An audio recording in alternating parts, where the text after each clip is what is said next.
Everyone, I welcome you all in the next lecture of your weekly paper 2 editorials. ठीक है, मैंने आपको पहले भी बताया हुआ है कि इस एक पर्टिकुलर सीरीज़ में हम आपके the Hindu and the express के जितने भी इंपॉर्टेंट आर्टिकल्स हैं उनको कवर अप करेंगे। ठीक है, और आपके जितने भी इंपॉर्टेंट आर्टिकल्स हैं, मोस्ट इंपॉर्टेंट वंस, बहुत सारे आर्टिकल्स आपके रिपीट होते रहते हैं, तो जो मोस्ट रिलेवेंट वंस होते हैं जिसमें हमें पूरा एडिटोरियल रीड करने की ज़रूरत है उसको देखते हैं।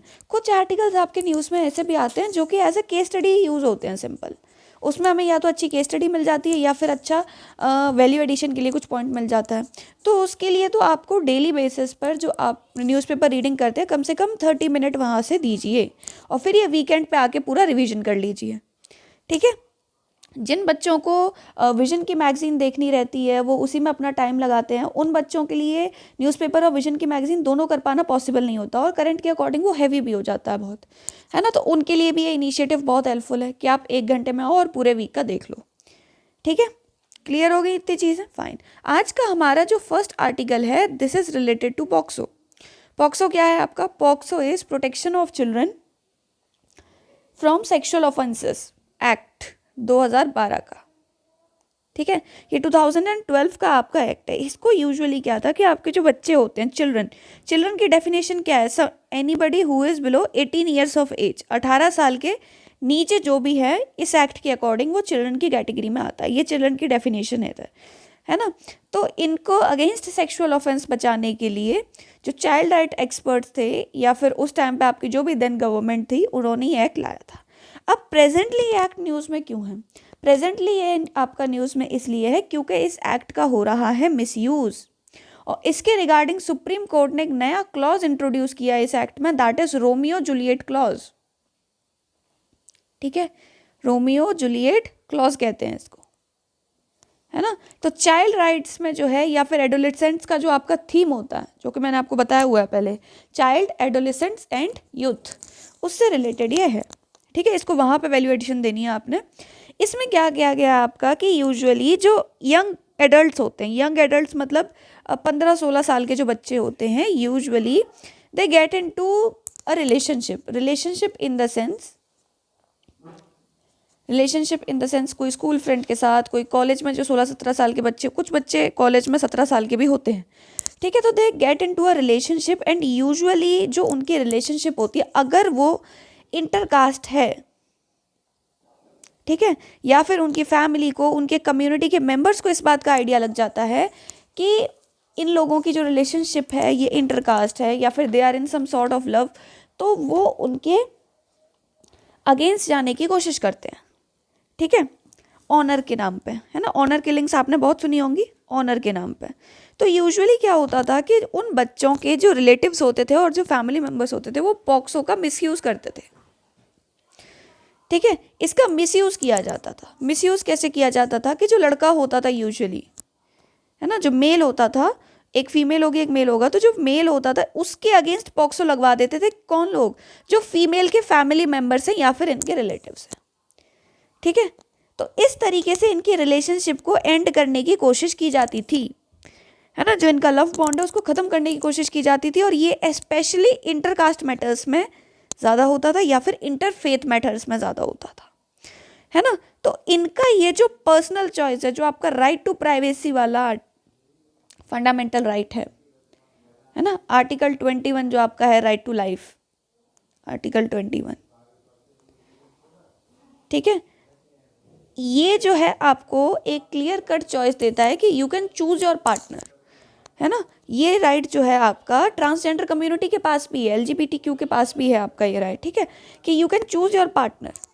तो इस तरीके का मिसयूज होना कहीं ना कहीं it was going against the fundamental right of right to life and right to privacy and right to choose one's partner, है ना।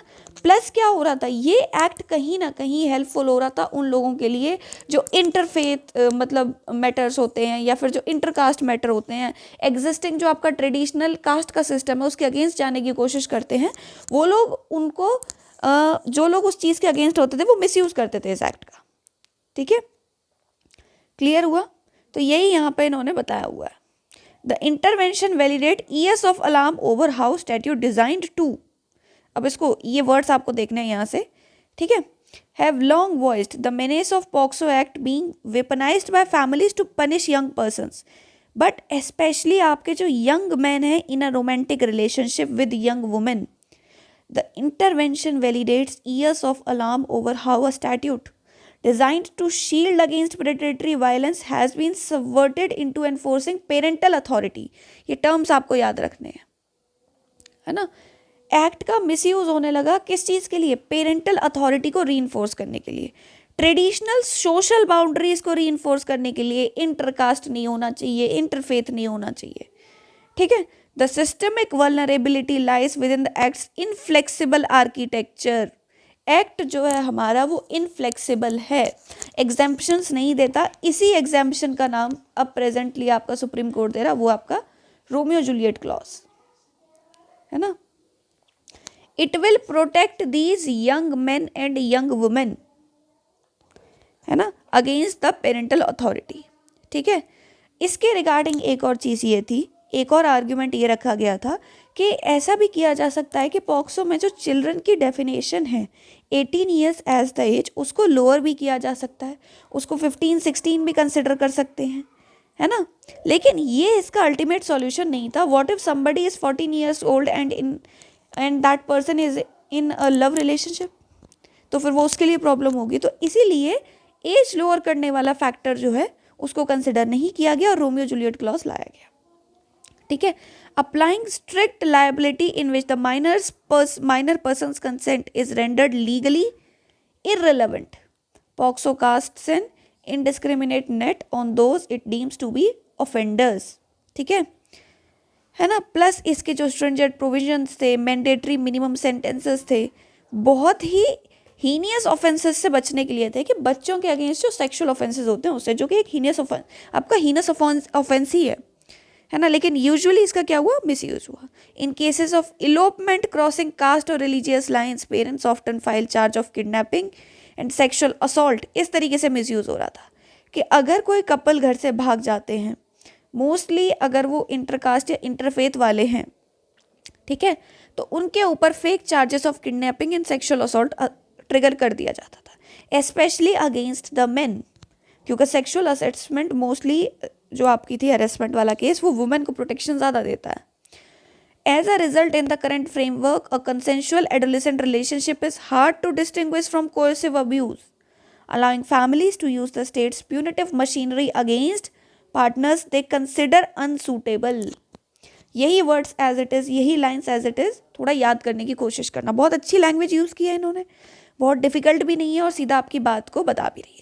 अब इन्होंने यहाँ पे एक लॉ कमीशन की बात भी कही है कि 2023 में लॉ कमीशन की रिपोर्ट ने भी ये गैप दिखाया था, है ना, लेकिन इसको कंसिडर नहीं किया था, ठीक है, ये एक इसमें था, है ना। तो इन्होंने क्या कहा था? लॉ कमीशन ने तब कहा था it recommended introducing a guided judicial discretion, ठीक है। गाइडेड जुडिशियल डिस्क्रिशन मतलब कि एक क्लॉज इसमें ऐसा होना चाहिए जो कि थोड़ी सी फ्लेक्सिबिलिटी लाए ऐसे केसेस में, है ना। However, the crisis is made worse by absence of interventions that are not punitive. When young adults find their personal autonomy at odds with their family's expectations, they are often left isolated. The problem begins here. There is a lack of confidential counseling services for adolescents navigating relationship and emerging sexuality. ठीक है, ये कुछ additional solutions भी इन्होंने दिए हैं कि जो एडोलेसेंट्स हैं, जो कपल हैं, उनमें भी थोड़ी सी अवेयरनेस की ज़रूरत है ना। जब उनकी पर्सनल चॉइस जो है when it goes against the families choice, तो उन्हें उस चीज़ के साथ कैसे हैंडल करना है, तो उसके लिए कोई पर्सनलाइज्ड गाइडेंस या फिर काउंसलिंग भी सोसाइटी में अवेलेबल नहीं है, वो भी एक इशू है। Resources to mediate with family struggling with these intergenerational transitions are also virtually non-existent outside of traditional, often conservative community structures. ये वर्ड्स भी याद रखने हैं, कंजर्वेटिव कम्युनिटी स्ट्रक्चर्स, ठीक है। Until the state invests in bolstering the social services, prioritizing education and counseling over invoking a response led by police, tweaking the act to admit this recourse, ठीक है। ये कुछ एडिशनल सॉल्यूशंस भी इन्होंने दिए हैं। पहला, एजुकेशनल सिस्टम पे, मतलब एक्ट तो फ्लेक्सिबल करना ही है, लेकिन एजुकेशन सिस्टम पे, है ना, सोशल अवेयरनेस पे, ठीक है, इंटरकास्ट इंटरफेथ मैरिजेस को प्रमोट करने पे, है ना, पर्सनलाइज्ड काउंसलिंग पे, इन चीज़ों पर भी एक जो है एम्फेसिस होना चाहिए, ठीक है, पर्सनलाइज्ड काउंसिल, है ना। ये 3-4 थिंग्स जो हैं ये भी आपको याद रखनी है, ठीक है। ये था आपका ये पूरा आर्टिकल, क्लियर हो गया, फाइन। चलो अब ये एक आर्टिकल ऐसा है जो कि आपके लिए ये इम्पोर्टेंट बहुत ही ज़्यादा है, क्योंकि रिसेंटली ये पूरी चीज़ ट्रैक कैसे हो रही है। अब देखो, through out the world chaos create हो रखा है, वी ऑल नो, और ये पिछले 3 साल से चल ही रखा है, सिंस अक्टूबर 2023, है ना। इजराइल के ऊपर हमास ने अक्टूबर 2023 में अटैक किया था। सिंस देन आपका मिडल ईस्ट हो गया, फिर आपका ट्रम्प का अराइवल हुआ, रशिया यूक्रेन वॉर 2022 से चल रखा है, तो वॉक तो है चारों तरफ, ठीक है, इतना तो हमें क्लियर है। But the thing is that कि आपका कुछ रिसेंट में भी ऐसे डेवलपमेंट्स तो मैं नहीं कहूँगी, डिस्ट्रक्शंस हुए हैं जिनसे कि ये चीज़ें फिर से हाईलाइट में आ जाती हैं। जैसे कि रिसेंटली आपका जो वेनेजुला में वेनेजुलन प्रेसिडेंट जो थे, आपके प्रेसिडेंट थे या प्राइम मिनिस्टर थे, वो जो भी वहाँ के लीडर थे, उनको अरेस्ट कर लिया किसने, यूएसए ने, है ना। वहाँ पर यूएसए जो है अपनी अथॉरिटी, अपना रूल ला रहा है ना। फिर इसी के साथ साथ हमने एक और चीज़ देखी कि इजराइल जो है, इजराइल जो आपका है, ये सोमाली लैंड को, रिपब्लिक ऑफ सोमाली लैंड को जो है क्या डिक्लेयर कर रहा है, सेपरेट कंट्री जो है वो रिकॉग्नाइज करना चाहता है। सोमाली लैंड कहाँ पे है, सोमाली के बगल में ही है, देख लेना, है ना। तो ये पूरा आर्टिकल हम नॉट गोइंग टू रीड, क्योंकि इसमें इन्होंने मोस्टली चाइना और इजराइल के एंगल की बात की है, ठीक है। हमें तो चीज़ें इंडिया के पर्सपेक्टिव से, इंडिया जब एज अ विश्व गुरु बनना चाहता है, उस एंगल पे चीज़ें देखनी है, वर्ल्ड पे क्या इम्पैक्ट आएगा वो चीज़ें देखनी है, एंड मोस्ट इंपॉर्टेंटली इन चीज़ों के सॉल्यूशंस देखने हैं। ये चीज़ें पूरे वर्ल्ड को किस डायरेक्शन में लेके जाती है, हमें ये देखना है ना। तो इस आर्टिकल को तो I am not going to read, क्योंकि ये बहुत ही अलग टाइप की बात करता है, लेकिन ये वाला बहुत इंपॉर्टेंट है आपका। ये आपका द इंडियन एक्सप्रेस का आर्टिकल है, ठीक है। After Venezuela strategic autonomy can't be just words, है ना। वर्ल्ड को अब कुछ सीरियस चेंजेस की सच में ज़रूरत है। देखो, पहली चीज़, द न्यू ईयर, एक मिनट, देखो, द न्यू ईयर, यहाँ पे था ये, हाँ, the new year has begun on an ominous note. US forces attacked Venezuela and captured the country's president Nicolas Maduro.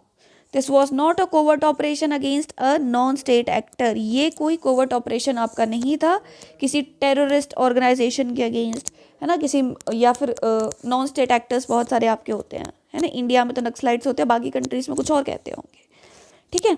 तो इस तरीके से ये कोई ऐसा ऑपरेशन नहीं था जो कि कंट्री में पीस एंड सिक्योरिटी लेके आ रहा हो, है ना। It was a clear attack on the sovereignty of Venezuela, ठीक है। That such an action could be defended bye Washington even as it drew sharp criticism inside the UN Security Council, speaks volumes about the erosion of norms that once governed the international conduct of nations, ठीक है। एक time था आज से 2-3 साल पहले जब आपका पूरा वर्ल्ड जो है वो पीसफुली और फर्दर पीस की डायरेक्शन में इट वाज गोइंग, है ना। लेकिन अब वेनेजुला पे जो हुआ है, ठीक है, that is clearly against the norms of the international world, ठीक है। इसमें फर्स्ट थिंग तो ये है आपकी। दूसरा ये है कि ऑलमोस्ट साइमल्टेनियसली आपके जो यूएस प्रेसिडेंट हैं वो बहुत कुछ उल्टा सीधा क्लेम करते रहते हैं, ठीक है। उनके बहुत सारे ऐसे क्लेम्स होते हैं कि हमने इस कंट्री में पीस डील करवाई, इस कंट्री में पीस स्टैब्लिश किया, नथिंग लाइक दैट हैपेंड। इसी के साथ साथ जो इंडिया को कॉन्टिन्यूसली जो थ्रेटन किया जा रहा है ना कि हम अगर रशिया से ऑयल इंपोर्ट करेंगे तो यूएस की तरफ से टैरिफ्स विल इंक्रीज, है ना। ये दूसरी चीज़ हो गई। तो पहला पॉइंट वेनेजुला में जो आपका अरेस्ट हुआ है। दूसरा, इंडिया को जो आपका कॉन्टिन्यूसली थ्रेट मिल रहा है, the use of tariff as an instrument of intimidation reinforces a broader pattern of coercion, है ना। एक दो टाइप के कोअर्जन यूएस की तरफ से देखने को मिल रही है या फिर बाकी कंट्रीज की तरफ से भी, चाहे वो इजराइल है, चाहे वो ईरान है, कुछ भी है, ठीक है। डायरेक्ट अटैक, डायरेक्ट अरेस्ट, और दूसरा कोअर्जन जो आपका यूएस दिखा रहा है वो है आपका economic coercion, a broader one, ठीक है। तो इकोनॉमिक प्रेशर क्रिएट किया जा रहा है इंडिया के ऊपर, डिप्लोमेटिक आर्म ट्विस्टिंग, ये टर्म्स याद रखना, economic pressure, diplomatic arm twisting, ये keywords as it is use करने, open violation of sovereignty are being normalised and the whole world is silent. ठीक है, अब इसको आप सीधा कनेक्ट करोगे कहाँ पे, ग्लोबल साउथ के साथ कनेक्ट करना। ठीक है, ग्लोबल साउथ में, है ना। और फिर एक ट्रायंगुलर चीज पढ़ी थी हमने, एक ट्रायंगल टाइप का हमने पढ़ा था कि आपका कैसे हो सकता है ये साउथ साउथ एंड नॉर्थ, यानी कि दो कंट्रीज ग्लोबल साउथ की, एक कंट्री नॉर्थ की जो कि एक पीस लविंग कंट्री हो, कोई भी ऑस्ट्रेलिया कनाडा कोई भी कंट्री हो, वो यूरोप की कोई भी कंट्री हो, वो एक ट्रायंगुलर अलायंस बना सकते हैं इस तरीके से, है ना, they can urge for piece. ठीक है, इस तरीके से ये चीज़ होगी, तो आप इसको करेक्ट कर लेना सीधा वहाँ पे, है ना। तो इस टाइप की चीज़ें जो हैं आपकी economic coercion, direct attack, they have been normalised. The silence और evasion of emerging powers including India is worrying. ठीक है, it signals the failure of global order to uphold the equality, है ना। फिर इन्होंने एक और चीज़ यहाँ पे कही है, वो बहुत इंपॉर्टेंट थी कि देयर वॉज अ टाइम जब आपका यूएन जो है वो इमर्ज हुआ था after the second world war. ठीक है, एंड देयर जो भी आपकी यूएन में चाहे फ्लॉस रहे, चाहे एसिमेट्रीज रही, but still the UN and the world order, it rested on principles of sovereignty, equality, non-aggression and respect for self-determination, especially for people emerging from colonial rule. ठीक है, and then again there was a time जब आपका नाम non alignment movement, जिसमें कि India, Indonesia, Egypt, Yugoslavia जैसी countries जो थी, they formed a group, they formed a clear cut alliance against colonialism, है ना। तो यहाँ पे आपका एडिटर कहना चाहता है कि जब ग्लोबल साउथ आपका है, इमर्जिंग इकोनॉमीज आपकी, जब कॉलोनियलिज्म जैसी चीज़ जो कि पूरे वर्ल्ड में बहुत ज़्यादा सिग्निफिकेंटली थी, जब ये उसके अगेंस्ट लड़ सकते हैं, उसको ख़त्म कर सकते हैं, तो why not this kind of coercion, ये तो एक नॉर्मल कोअर्जन ही है ना। इस बात को ये कह रहा है, the combination of ideological competition and multilateral engagement kept imperial forces in check. ठीक है, लेकिन अब क्या हो रहा है, अब आपका एक चीज देखने को मिल रही है फिलहाल जो आपके through out the world chaos है, कि अभी सारी इमर्जिंग इकोनॉमीज जो हैं दे आर साइलेंट, है ना। यहां पे इन्होंने कहा है the roots of the current crisis lie in the abrupt end of that balance, जो एक आपका बैलेंस था। The Soviet Union's dissolution and the emergence of a unipolar world order were harnessed to impose neoliberal economic orthodoxy, है ना। अब इसमें इन्होंने क्या कहा है कि यूएस की इतनी ज़्यादा हिम्मत पड़ कैसे रही है। देखो, जितनी भी आपकी इमर्जिंग इकोनॉमीज थी, whenever they used to face some sort of crisis, तो आपका वर्ल्ड बैंक और आईएमएफ जो है वो लोन प्रोवाइड करवाता था, लेकिन इसी के साथ साथ वर्ल्ड बैंक और आईएमएफ की ये कंडीशंस हैं कि उन इकोनॉमीज को ओपन अप होना पड़ेगा।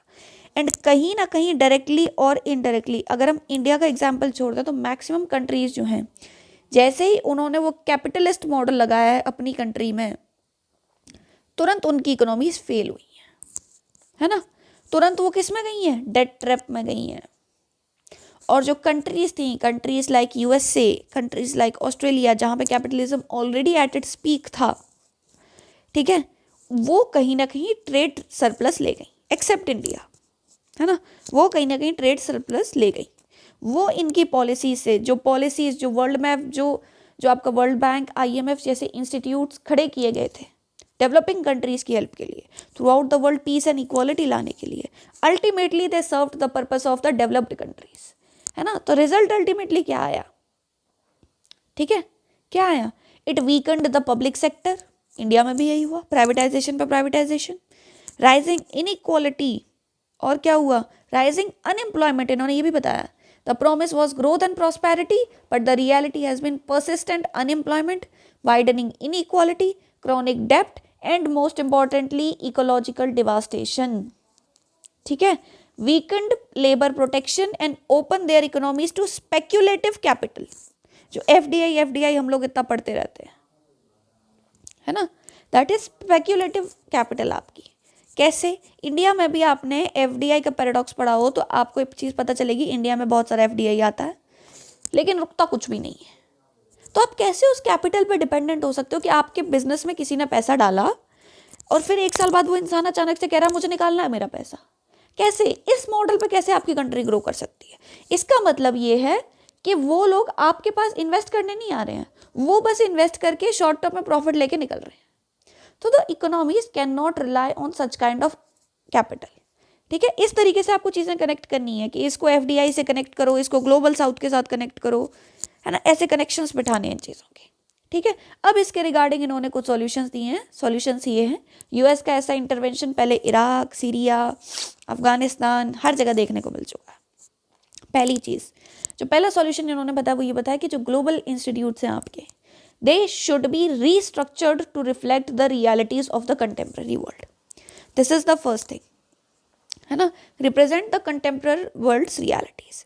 इट्स परमानेंट मेंबरशिप, जो यूएनएससी आपका है, यूनाइटेड नेशंस सिक्योरिटी काउंसिल, जो आपका यूएनएससी है, ठीक है, ये जो आपका है, इसमें आपका जो परमानेंट मेंबरशिप है उसको रीस्ट्रक्चर करने की ज़रूरत है। और जो इमर्जिंग नेशंस हैं, जो वर्ल्ड के इंपॉर्टेंट पार्ट्स हैं, लाइक अफ्रीका, है ना, लाइक लैटिन अमेरिका, है ना, और साउथ एशिया से भी अगर वर्ल्ड की मोस्ट पॉपुलस कंट्री देखें तो इंडिया, ऐसी कुछ कंट्रीज़ को वहाँ पे जो कि इमर्जिंग इकोनॉमी से, इन्हें वहाँ पे प्रेजेंट होना चाहिए। तो सबसे पहली बात तो कंटेम्प्रेरी रियलिटीज़ को रिफ्लेक्ट करने के लिए यूएनएससी को ही सबसे पहले एक्सपेंड होना होगा। 5 कंट्रीज सफिशिएंट नहीं है पूरे वर्ल्ड को रिप्रेजेंट करने के लिए। थर्ड, आप ये कह सकते हैं कि equally vital is the strengthening of south south cooperation. मैं तो बल्कि कहूँगी कि साउथ साउथ एंड एक कंट्री नॉर्थ की, ठीक है, इनका कोऑपरेशन होना बहुत ज़रूरी है। Developing cooperation in trade, technology, energy, finance can provide alternative to coercive arrangements, है ना। प्लस एक और चीज़ आपकी होगी कि एक जेन्युइन कमिटमेंट चाहिए, मिशन मोड में होना चाहिए एकदम चीज़ें, है ना। ऐसा नहीं है कि स्ट्रैटेजिक ऑटोनॉमी बस आप यूएन की जनरल असेंबली में स्पीच में बोल गए, है ना, मिशन मोड में चलना चाहिए पूरा वर्ल्ड ऑर्डर।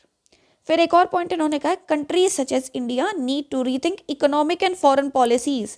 जितनी भी आपकी इमर्जिंग इकोनॉमीज हैं, उन्हें अपनी इकोनॉमिक एंड फॉरेन पॉलिसीज को रीथिंक एंड रीस्ट्रक्चर करने की ज़रूरत है। इंडिया में ये जो भी एफडीआई का इशू है ना, जितना भी हम चाइना के साथ हमारा ट्रेड का डेफिसिट है, हमारा फॉलिंग इंडियन रुपी ठीक है, ये 2 से 3 जितनी भी प्रॉब्लम्स हमारे अराउंड हैं, है ना, इंडिया में। फिर इंटरनली देखा जाए तो unemployment at its peak, inequality at home, can not project confidence abroad, है ना। इस चीज़ को चाहो तो कंक्लूजन में लिख लेना 5th पॉइंट को, कि इंटरनली अगर किसी कंट्री में प्रॉब्लम रहेगी, इंटरनली ही अगर एक नेशन स्ट्रगल करेगा, तो it can not project confidence abroad. ठीक है, either the world reclaims the principles of sovereignty and self determination, or it submits to a lawless order, है ना। तो ये तो कंक्लूजन नहीं होगा, ये तो फिर ऐसे हो जाएगा कि आप एग्जामिनर के ऊपर छोड़ दिए, ले तू डिसाइड कर ले। नहीं, ये होना चाहिए आपका global south south cooperation, internally economies खुद को रीस्ट्रक्चर करें, अपनी पॉलिसीज़ को रिवाइज करें। ठीक है, ये इस तरीके से इंपॉर्टेंट था। इस वाले आर्टिकल को चाहो तो केस स्टडी के फॉर्म में यूज़ कर लेना कि इजराइल जो है अपने स्ट्रैटेजिक एंगल पे, चाइना अपने स्ट्रैटेजिक एंगल पे अफ्रीकन कंट्रीज़ का यूज़ कर रहा है। जैसे कि रिपब्लिक ऑफ सोमालीलैंड को अलग से, मतलब क्या चाहते हैं ये लोग, है ना, इन्होंने कहा है, इजराइल ने रिकॉग्नाइज कर दिया Somaliland as an independent sovereign state. कहाँ पे? Horn of Africa. ये हॉर्न ऑफ अफ्रीका की इंपॉर्टेंस को दिखाता है, रेड सी रीजन की इंपॉर्टेंस को दिखाता है। ये आपने आईआर में पढ़ा होगा पहले से। इसको बस एज अ केस स्टडी लगा देना है कि इस तरीके से अलग से अपनी मर्जी से रिकॉग्नाइज किए जा रहे हैं सब। ठीक है, क्लियर हो गई थी चीज़ें। चलो अगला देखते हैं। देखो, इस आर्टिकल में आपका एक स्टेट का इन्वॉल्वमेंट, है ना, इंस्टीट्यूशंस के साथ प्रॉपरली कोलैब करना, और कंट्री का जो हायर एजुकेशन का लैंडस्केप है, हायर एजुकेशन का जो लैंडस्केप है उसको इम्प्रूव करने में एक स्टेट की तरफ से पॉलिसीज़ आना, प्रॉपर गाइडलाइंस होना, प्रॉपर रेगुलेशंस होना कितना इंपॉर्टेंट है वो बताया गया। ठीक है, इसमें इन्होंने हमारी कुछ एग्जिस्टिंग अचीवमेंट्स के बारे में बात की है और क्या फर्दर करना चाहिए उसके बारे में बात की है। ठीक है, तो इसमें एज सच कीवर्ड्स कोई बहुत इंपॉर्टेंट केस स्टडी इस टाइप का कुछ नहीं रहा है ना, जो कि मैं आपको पूरा रीड करूँ और कुछ लैंग्वेज आपको बताऊँ। लैंग्वेज इसमें नॉर्मल है। ठीक है, मैं आपको बस इसका कंटेंट बता देती हूँ। इसका कंटेंट बहुत अच्छा है। देखो, फर्स्ट थिंग वुड बी, इन्होंने बोला है कि जो इंडिया में नेशनल एजुकेशन पॉलिसी है वो काफ़ी एक्टिवली हमारी कंट्री के हायर एजुकेशन लैंडस्केप को इम्प्रूव कर रही है ना। इंडिया में जो हायर एजुकेशन का लैंडस्केप है वो इवॉल्व हो रहा है, degree pathways are becoming more flexible and institutions are more willing to rethink the curriculum, है ना। अब करिकुलम आपका रिवाइज हो रहा है, जैसे कि आपका IIMs में AI का एडिशन हुआ है ना। आपने कुछ प्राइवेट यूनिवर्सिटीज़ में देखा होगा AI की, है ना। नोएडा में कुछ यूनिवर्सिटीज़ हैं, वहाँ डेटा साइंस की सेपरेट पूरी फैकल्टीज़ बन रही हैं, सेपरेट बिल्डिंग्स, पूरा डेडिकेटेड सिस्टम बनाया जा रहा है ना। तो this is a very good thing, ठीक है। पूरा curriculum, pedagogy, assessments to move towards holistic and multi disciplinary education, है ना। नए नए कोर्सेज इंट्रोड्यूस किए जा रहे हैं, इंडस्ट्री स्पेसिफिक चीज़ों पे एम्फेसिस है, ठीक है। जो भी मैं बताती हूँ ना उसको थोड़ा ध्यान से सुना करो, है ना, क्योंकि मैंने कोर्स में भी ये चीज़ देखी है, कितना भी ध्यान से सब कुछ बता दो एक आधा बच्चा गलती कर ही देता है, बल्कि क्लास में ओपनली वो चीज़ बताई गई है, फिर तो आपसे गलत होनी ही नहीं चाहिए। क्लास के बाहर से कुछ आ गया वो गलत हो गया तो ठीक है ना। देखो अब ये क्या है, this is a policy led momentum, ठीक है। पॉलिसी लेड मोमेंटम का मतलब ये है कि स्टेट का एक बहुत ही strong intervention, strong policy framework towards higher education important है, ठीक है। इसमें इन्होंने चाइना का केस स्टडी बताया है, जहां पे चाइना ने काफ़ी एक्टिव एंगेजमेंट दिखाया अपनी हायर एजुकेशन के लैंडस्केप को इम्प्रूव करने में, in terms of quality and in terms of scale. India की situation is different, but again Indian government has to show that kind of proactiveness इस पूरे सिस्टम को इम्प्रूव करने में। अब इसके लिए इन्होंने यहाँ पे 3 चीज़ें बताई, इंडिया ने ऑलरेडी ऐसा क्या क्या किया, और फर्दर 3 चीज़ें इन्होंने ऐसी बताई हैं जो इंडिया को फर्दर करनी चाहिए। फर्स्ट वॉज कि इंडिया ने जो है अपने the state move decisively to institutionalise the research ecosystem. Research ecosystem को, जो आपकी यूनिवर्सिटीज़ हैं उनका रिसर्च इकोसिस्टम इम्प्रूव करने के लिए स्टेट ने स्टेप्स लिए। 2023 में आपकी ANRF अनुसंधान नेशनल रिसर्च फाउंडेशन, ठीक है, ये इस्टेब्लिश हुई। ये क्या करती है, ये साइंटिफिक इंक्वायरी करती है। आज की डेट में अगर आप PIB में देख रहे होगे तो बहुत सारी ANRF की रिपोर्ट्स रहती हैं अलग अलग चीज़ों के रिगार्डिंग, कि इसके ऊपर रिसर्च हुई, वाटर क्वालिटी इंप्रूव करने पे ऐसे रिसर्च हुई, इस तरीके से ये क्या करती है, लॉन्ग टर्म साइंटिफिक इंक्वायरी करती है। दूसरा था आपका RDI scheme, research development and innovation. ये आपकी ऐसी चीज़ है जो कि इंश्योर करती है कि आपका प्राइवेट सेक्टर का पार्टिसिपेशन जो है वो रिसर्च में ज़्यादा रहे। इंडिया में क्या होता है, इंडिया में 60% ऑफ द रिसर्च जो है आपकी वो पब्लिक फंडेड है ना, 60 to 70% तक ऑलमोस्ट, ठीक है। तो ये क्या करना है, इसको एटलीस्ट 50-50 करना है, पब्लिक प्राइवेट पार्टिसिपेशन को, फंडिंग को, ठीक है। तो और मार्केट रेडी इनोवेशन आपकी होनी चाहिए। प्राइवेट सेक्टर आपका कब रिसर्च में इन्वेस्ट करेगा, जब उसको उससे कुछ फ़ायदा होगा, है ना। एकेडमिक्स में, यूनिवर्सिटीज़ में होने वाली रिसर्च अगर थ्योरेटिकल रहेगी, कंपनीज को कोई डायरेक्ट गेन नहीं दिखेगा, चाहे वो शॉर्ट टर्म गेन हो या लॉन्ग टर्म गेन हो, तो why they would invest, they also need some sort of incentive. कब तक हम टैक्स का इंसेंटिव दे देकर उन्हें बुलाते रहेंगे, है ना। उनको डायरेक्टली ही कुछ मिले कि वो अपने एंड से आए सीधे, ठीक है, खुद ब खुद। एक तो ये हो गया आपका स्टेप। दूसरा स्टेप ये है कि इंडिया के हायर एजुकेशन इंस्टीट्यूट्स जो हैं उन्होंने भी खुद को रिफॉर्म करने के स्टेप्स लिए हैं। जैसे कि आपने देखा होगा IIMs पहले क्या करवाते थे, MBA रहता था मोस्टली इनका इम्पॉर्टेंट, लेकिन अब इन्होंने BBA के भी कुछ इंटीग्रेटेड प्रोग्राम्स लॉन्च किए हैं, बहुत सारे अंडर ग्रेजुएट प्रोग्राम्स लॉन्च किए हैं। इनका PhD का जो FRM प्रोग्राम है वो भी अब थोड़ा सा चल रहा है ना। तो इन्होंने क्या किया, several IIMs announced new undergraduate programmes, college begin incorporating wellbeing, life skills, apprenticeships into the curricula, recognising the student success and satisfaction beyond academic performance, है ना। ये इन्होंने यहाँ पे बताया है, ठीक है। मतलब सिर्फ इतना नहीं है कि AI इंटीग्रेट करके रख दिया, नहीं, डेटा साइंस इंटीग्रेट कर दिया, life skills, wellbeing, entrepreneurial skill आपकी, ठीक है, ये चीज़ें इन्होंने कही है। इसी डायरेक्शन में एक और स्टेप जो रहा है यूनिवर्सिटीज़ का under new education policy. Delhi university में भी आपने देखा होगा, JNU में भी, कि जो आपकी एग्जिस्टिंग ग्रेजुएट प्रोग्राम्स थे, अंडर ग्रेजुएट प्रोग्राम्स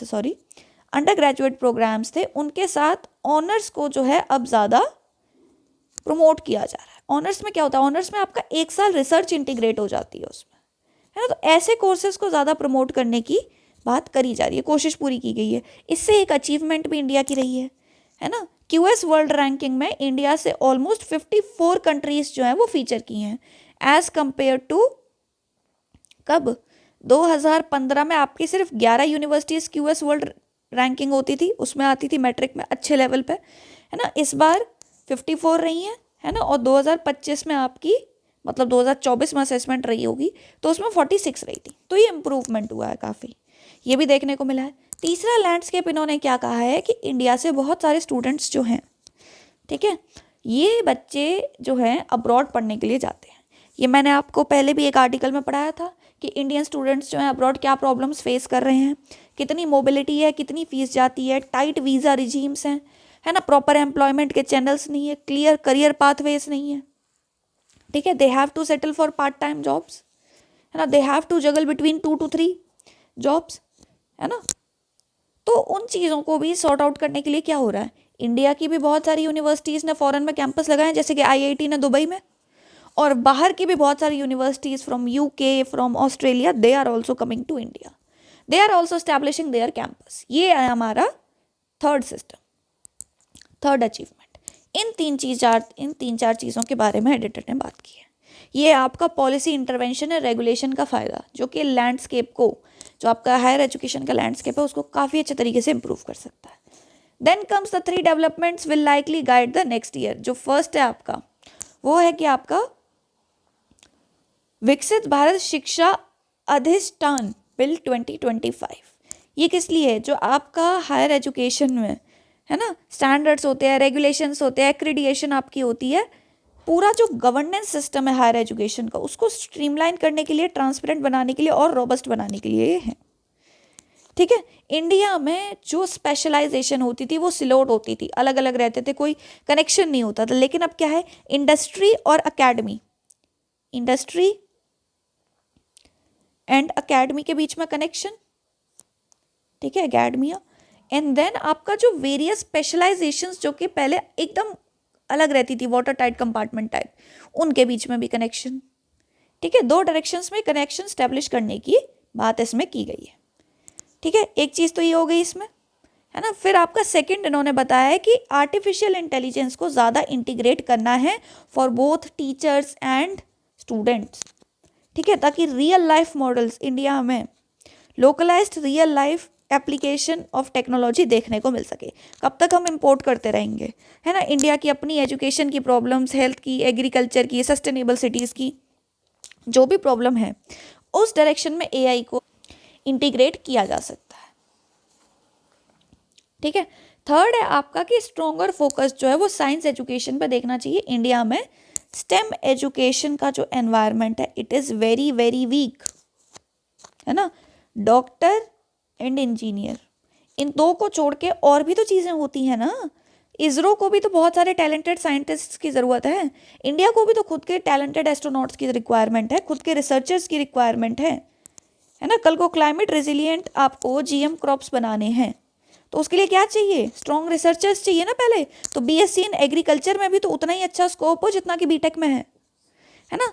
तो साइंस एजुकेशन पर फोकस, है ना। पाथ ब्रेकिंग इनोवेशन, जैसे कि significant gaps in exposure remain. Science education needs to become more hands on, experiential plus affordable. India में बच्चे आर्ट्स की एजुकेशन को ज़्यादा ऑप्ट इसलिए करते हैं क्योंकि इट इज़ अफोर्डेबल, है ना। बीए की फीस कम है, बीएससी की ज़्यादा है, बीटेक की और भी ज़्यादा है, ठीक है। तो utilising campus marker space, improving institutional engagement, startups, industry for skilling, manufacturing sector को बूस्ट करना है, तो उसके लिए ये बैकग्राउंड रेडी करना होगा। फिर इन्होंने यहाँ पे कंक्लूजन दिया है कि इंडिया को जो अपना ग्रॉस एनरोलमेंट का जो आपका, है ना, ग्रॉस एनरोलमेंट का जो टारगेट है बाय 2035, 50% ग्रॉस एनरोलमेंट इंडिया चाहता है अंडर ग्रेजुएट कोर्सेज में। ये ग्रॉस एनरोलमेंट आपका आर्ट्स के फील्ड में ना होकर स्टेम के फील्ड में ज़्यादा होना चाहिए, ठीक है। अकॉर्डिंगली आपका हायर एजुकेशन का infrastructure and then accordingly job ready market. Jobs भी ऐसा नहीं है कि यूथ्स को पढ़ा पढ़ा के छोड़ दिया, जॉब्स भी अवेलेबल होनी चाहिए, है ना। तो क्या होगा, अगर स्टेम में हम रिसर्च में आपका इन्वेस्ट करेंगे तो नए स्टार्टअप्स आएंगे तो ऑब्वियसली जॉब्स क्रिएट होंगी, ठीक है। हमारे इंडियन स्टूडेंट्स जो हैं वो फॉरेन कंट्रीज़ में जो जॉब्स अवेलेबल हैं उनके लिए भी रेडी रहेंगे, ठीक है। तो इस टाइप का यहाँ पे इन्होंने कोई कंक्रीट कंक्लूजन यहाँ पे सच नहीं दिया है, बट इन्होंने कहा है फॉर अ विकसित Bharat high quality education will produce high quality talent, that requires implementation from all sides, trust between the state and the institutions, both public and private, and relentless commitment for excellence. ठीक है, to excellence. ये आपका इसका conclusion हो सकता है, चाहो तो इसको लिख सकते हो. क्लियर हो गई चीज़ें? ठीक है, चलो. इस वीक आपके आर्टिकल्स कम हैं सैटरडे तक के, लेकिन बहुत अच्छे आर्टिकल्स हैं ये, है ना. ये हमने देखा, पॉक्सो देखा, वेनेजुला वाला देखा, इसको as a case study use कर लेंगे सोमालीलैंड वाले को. हाई क्वालिटी एजुकेशन की बात हो गई. अब हम देख लें early investment in children, the key to India's future. ठीक है, early investment in children, the key to India's future. ठीक है, इस आर्टिकल में आपका कहा गया है कि if India is aspiring to become a $30 trillion economy by 2047, है ना, तो इंडिया को चाइल्डहुड, स्पेशली जो अर्ली चाइल्डहुड डेवलपमेंट होता है, उसमें इन्वेस्टमेंट करने की ज़रूरत है.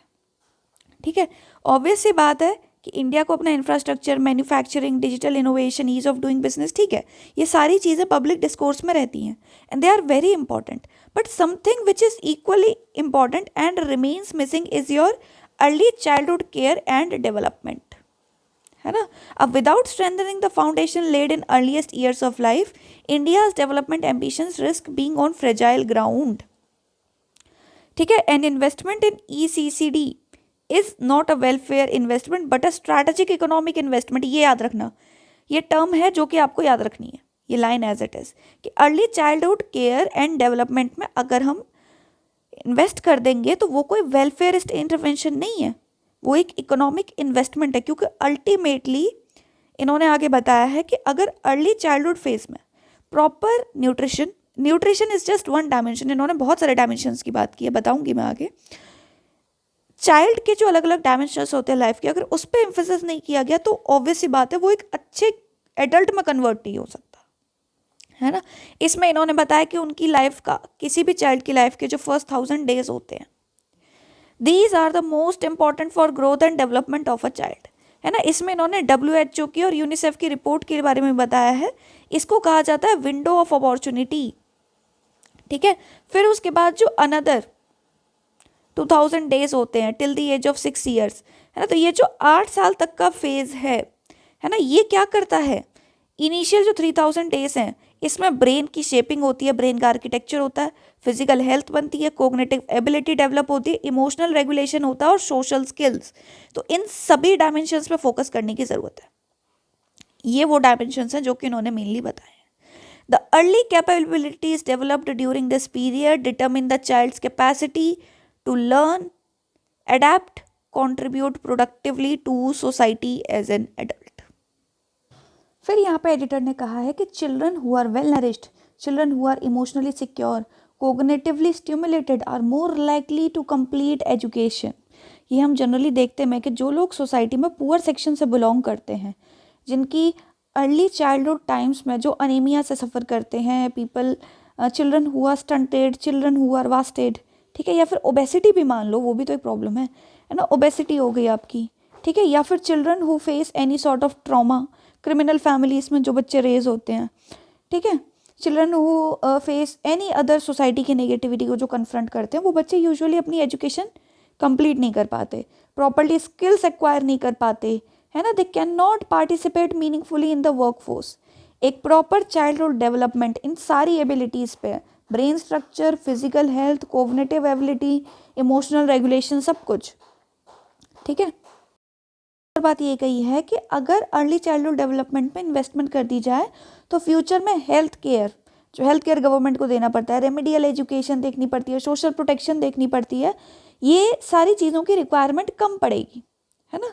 These efforts can lift families out of poverty and help them move upward in economic ladders. वो भी ऑटोमेटिकली इनकी आने वाली जनरेशन ही उस काम को कर देंगी. गवर्नमेंट का जो सोशल कवर का इशू है वो रिड्यूस हो जाएगा. ठीक है, it helps in social mobility and inclusive growth.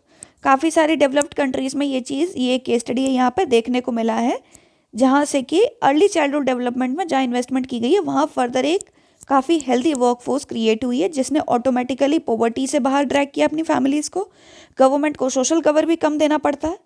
ठीक है, है ना। और इसके जो बेनिफिट्स हैं वो 10 to 20 ईयर्स लेटर ही रियलाइज होते हैं, बेटर इन द एडल्टहुड।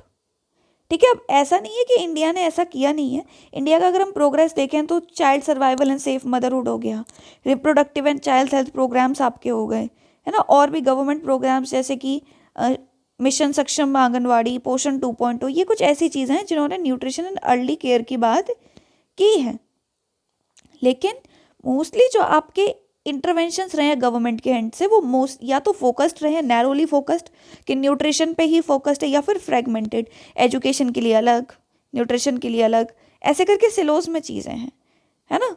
तो फोकस जो है ना, the primary emphasis has remained on survival, keeping children alive rather than enabling them to reach their full developmental potential. ठीक है, इसमें इन्होंने ये भी बताया कि फैमिली के एंड से भी अर्ली चाइल्डहुड इंटरवेंशन जो है वो देखने को मिल सकता है।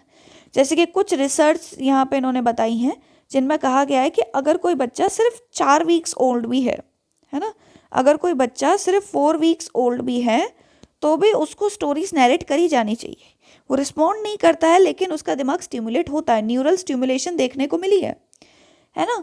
फिर और कुछ इश्यूज ऐसे हैं जैसे कि parental obesity, poor nutrition, chronic stress जो है ये भी चाइल्ड की हेल्थ को जो है ये वर्सन करते हैं। ठीक है, paradoxically this is also when children spend almost their time within families with minimum engagement with formal system beyond immunisation and illness care, और यूजुअली लोअर स्ट्रेटा की बात तो चलो ठीक है, लेकिन आपका अपर स्ट्रेटा जो है, जो आपके रिचर फैमिली से बिलोंग करने वाले बच्चे हैं, वो बच्चे भी बहुत ही ज़्यादा आइसोलेटेड रहते हैं, सोशली आइसोलेटेड।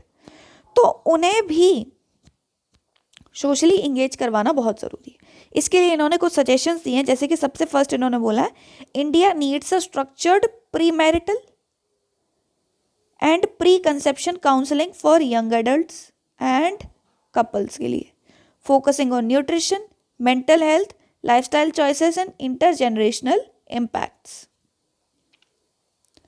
ठीक है, एक तो इस चीज़ पर फोकस करना है कि प्री कंसेप्शन काउंसलिंग होनी चाहिए यंग एडल्ट्स की, कपल्स की, न्यूट्रिशन के ऊपर फोकस, मेंटल हेल्थ के ऊपर और इंटरजेनरेशनल इम्पैक्ट्स के ऊपर।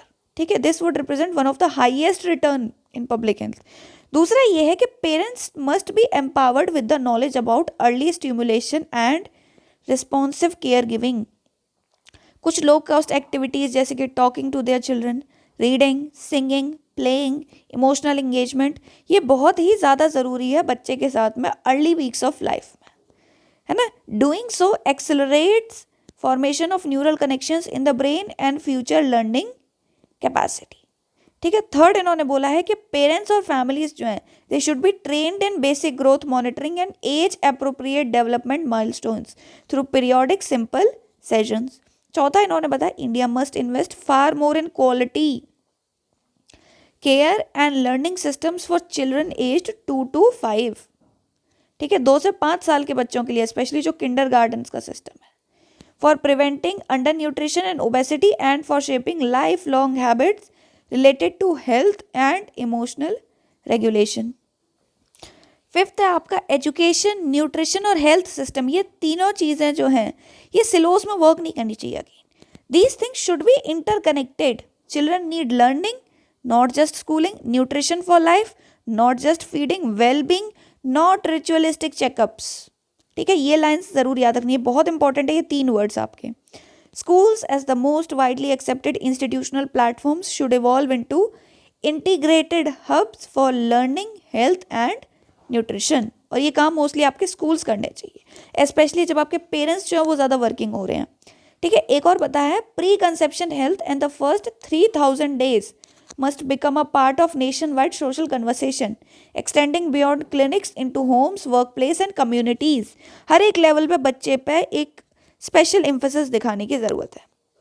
ठीक है, और इसमें आपका सिटीजन्स लेड मूवमेंट जो है ये ज़्यादा इंपॉर्टेंट है। पेरेंट्स की तरफ से ज़्यादा इंगेजमेंट दिखाना ज़रूरी है। गवर्नमेंट अपने एंड से फैसिलिटीज़ दे रही है, that is fine, but parents का इंगेजमेंट इज़ वेरी इंपॉर्टेंट इस डायरेक्शन में। ठीक है, अब आपका बचता है लास्ट आर्टिकल, और ये बहुत ही इंपॉर्टेंट आर्टिकल है। ये आपका countries spending more on instruments of war rather than investment in peace. United Nations ने ऐसा कहा है ठीक है, यूएन सेक्रेटरी जनरल्स वार्निंग है ये आपकी, ठीक है, एंटोनियो गुटरेस सर ने, है ना। यूजुअली हमें क्या देखने को मिल रहा है, यूएस ने क्या कहा है आपका, डोनाल्ड ट्रंप जो यूएस के प्रेसिडेंट हैं, उन्होंने कहा है कि they are going to increase their military spending by 50%, मतलब 1.5 टाइम्स कर देंगे ये उसको, अपनी मिलिट्री स्पेंडिंग को, ठीक है, ऐसा इन्होंने कहा है। तो इसी के ऊपर आपके यूएन के सेक्रेटरी जनरल ने कहा है, ही warned that increasing expenditure on arms and ammunition by governments across the world was taking away money from social spending, with global growth remaining subdued, far below pre-pandemic levels। ठीक है, इन्होंने कहा है कि investment जो है गवर्नमेंट की ज़्यादा वो किस में जा रही है, आर्म्स में, एम्यूनिशंस में, ठीक है। इसकी वजह से क्या हो रहा है कि ये जो इन्वेस्टमेंट है ये आपकी कहाँ से आती है, जो गवर्नमेंट आपकी इम्पॉर्टेंट सोशल स्पेंडिंग करती है ना, सोशल स्कीम्स, आपकी poverty alleviation, education, health, environment, इन चीज़ों के ऊपर जो स्पेंडिंग होनी चाहिए थी, वहाँ से फंड डाइवर्ट होके जो है आर्म्स एंड एम्यूनिशंस में इन्वेस्ट हो रहा है।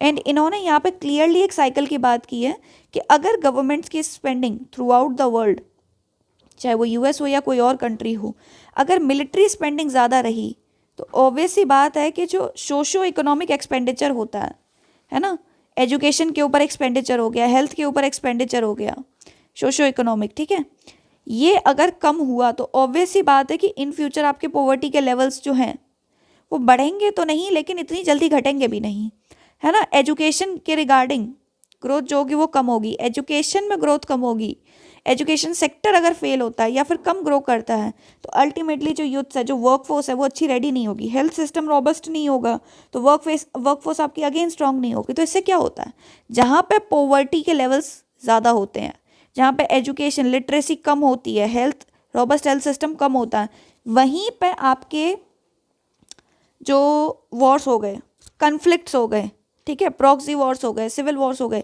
ये ज़्यादा देखने को मिलते हैं। जैसे कि अफ्रीकन कंट्रीज़ में आपने देखा होगा कि 53% ऑफ द टेररिस्ट एक्टिविटीज़ जो है वो अफ्रीका के साहिल रीजन में एग्जिस्ट करती हैं, है ना, अफ्रीका के साहिल रीजन में है ये। तो क्यों है, क्योंकि वहाँ पॉवर्टी के लेवल्स हाईएस्ट हैं वर्ल्ड के, है ना। तो ये एक लूप टाइप का बन जाएगा कि आप क्या कर रहे हो, आप कन्फ्लिक्ट को कम करने के लिए, खुद के पीस एंड प्रोटेक्शन के लिए मिलिट्री स्पेंडिंग बढ़ा रहे हो, लेकिन दूसरी तरफ इन फ्यूचर आप और फर्दर कन्फ्लिक्ट्स के लिए चीज़ें या एनवायरनमेंट क्रिएट कर रहे हो, ये इन्होंने यहाँ पे कहा है। फिलहाल जो एम्फेसिस है स्पेशली प्री पैंडेमिक लेवल से अगर हम कंपेयर करें तो ज़्यादा इकोनॉमिक, सोशो इकोनॉमिक डेवलपमेंट के ऊपर होना चाहिए।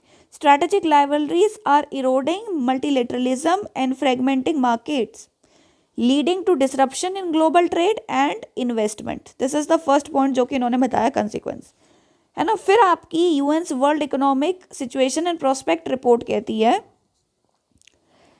मतलब उसके अकॉर्डिंग इन्होंने ऐसा ऊपर वाला पॉइंट कहा है, the report is prepared by United Nations Development Department of Economic and Social Affairs, DESA ने प्रिपेयर की थी।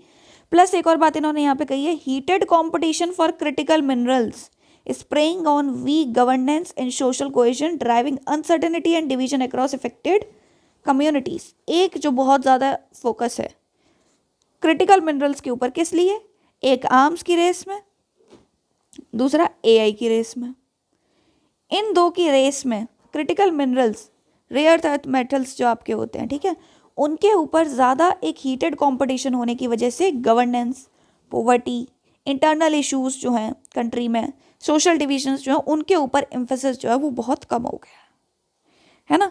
तो कंट्रीज़ ने अब तक जो अचीव किया था सेकेंड वर्ल्ड वॉर के बाद, जो इंटरनल पीस हमारी कंट्री में अचीव किया था, मैंने आपको एक और आर्टिकल से पहले पढ़ाया था जिसमें था कि इंडिया से अगर माओइज्म या नक्सलिज्म खत्म हो रहा है तो it should be combined with development in those regions, otherwise वो फिर से इमर्ज करेगा।